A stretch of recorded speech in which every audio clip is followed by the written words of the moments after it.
जब से ट्रंप ने अमेरिका की कमान संभाली है तब से ही वो ऐसे फैसले ले रहे हैं जिससे खुद अमेरिका को ही बड़ा नुकसान उठाना पड़ रहा है। अब ट्रंप के एक फैसले ने अमेरिका में तबाही ला दी है। अमेरिका में शटडाउन लागू होते ही हालात बिगड़ने लगे हैं। सब सरकारी दफ्तर बंद हो गए हैं। सारे सरकारी कर्मचारियों को छुट्टी पर भेज दिया गया है। आप तो बताऊंगा कि अमेरिका में शटडाउन लागू क्यों किया गया है और इस फैसले से कैसे बवाल मचा हुआ है। साथ ही बताऊंगा कि शटडाउन से भारत पर क्या असर पड़ेगा और आखिर में बताऊंगा कि ट्रंप की किस जिद की वजह से अमेरिका को भारी नुकसान उठाना पड़ रहा है। तो सबसे पहले बात शटडाउन की करते हैं। ये नौबत क्यों आई? दरअसल अमेरिका में शटडाउन ऐसी स्थिति को कहा जाता है जब सरकारी खर्चों के लिए फंडिंग पारित नहीं की जाती। अब आप सोच रहे होंगे कि जब टैरिफ लगाकर ट्रंप इतना पैसा कमा रहे हैं तो फिर पैसे की ऐसी क्या किल्लत आ गई कि अमेरिका में शटडाउन लगाना पड़ गया। तो आपको बता दूं कि बाकी देशों की तरह भी यहाँ की सरकार बजट बनाती है। मतलब कितना टैक्स से पैसा आया और उस पैसे का क्या करना है, सेना को कितना देना है, स्कूलों और स्वास्थ्य सेवाओं पर कितना खर्च करना है, इसके लिए हर साल बजट बनता है। सरकार बजट बनाती है और संसद को उस पर वोटिंग करनी होती है। मतलब संसद बजट पास करती है तब जाकर पैसा बांटा जाता है। लेकिन यहाँ गौर करने वाली बात यह है कि जब तक सांसद सरकार के बनाए बजट से राजी नहीं होते तब तक सरकार बंद हो जाती है। यानी कि जब तक सांसद राजी नहीं होते तब तक काम आगे नहीं हो सकता। अब सवाल यह है कि यह बजट पास होने से कैसे रुक गया। आपको यह भी बता दूं, लेकिन पहले यह जान लीजिए कि शटडाउन लागू होने से क्या क्या होता है। दरअसल शटडाउन लागू होते ही गैर आवश्यक सेवाओं से जुड़े सरकारी कर्मचारियों को छुट्टी पर भेज दिया जाता है और उन्हें तनख्वाह भी नहीं दी जाती। यानी कि इस वक्त अमेरिका में करीब 12 लाख सरकारी कर्मचारियों की सैलरी रोक दी गई है। आवश्यक सेवाओं से जुड़े 6 लाख कर्मचारी अपनी सेवाएं देना जारी रखते हैं, लेकिन उनकी भी सैलरी रोकी जाती है। अगर शटडाउन 15 दिन से ज्यादा चलता है तो अमेरिकी फौज के सैनिकों की भी सैलरी रोकी जाती है। इसी वजह से आशंका जताई जा रही है कि 13 लाख अमेरिकी फौजियों की भी सैलरी रोकी जा सकती है। शटडाउन लगाने से पहले ही ट्रंप ने यह कह दिया था कि इस शटडाउन से फायदा होगा और डेमोक्रेट पार्टी की योजनाओं से अमेरिका को मुक्ति मिलेगी।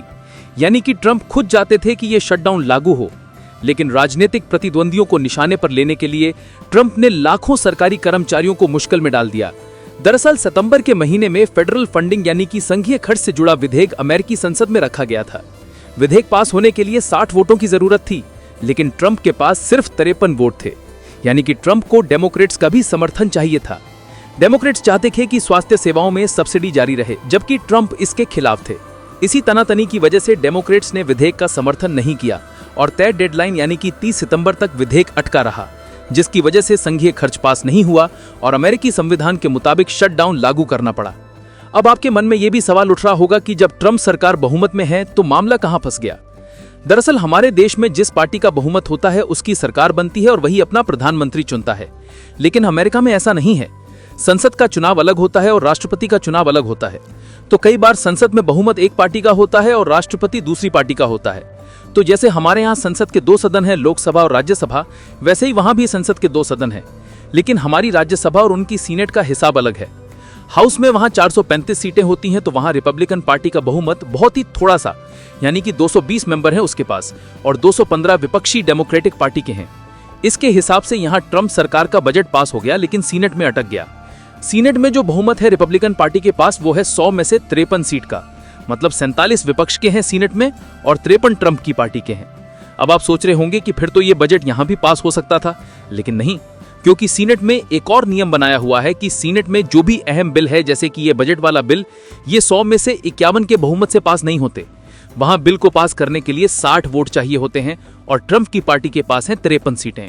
यानी कि ट्रंप को 7 और वोट विपक्षी सांसदों के चाहिए थे, तभी बजट पास हो सकता था। लेकिन विपक्षी पार्टी की मांग की वजह से यह बिल फंस गया।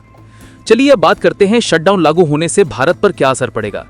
तो कुछ अनुमानों के मुताबिक कस्टम कर्मचारियों को छुट्टी पर भेजे जाने से अमेरिका को होने वाले भारतीय निर्यात में 1% की गिरावट हो सकती है।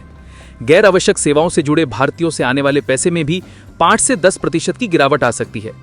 अगर शटडाउन की वजह से अमेरिका में मंदी आने की आशंका बढ़ी तो भारतीय स्टॉक बाजार में 2 से 3% तक की गिरावट देखी जा सकती है। हालांकि 2018 में जब 34 दिन तक शटडाउन चला था तो उसका असर भारत पर ज्यादा नहीं पड़ा था। अब देखना यह होगा कि शटडाउन कब और कैसे खत्म होता है।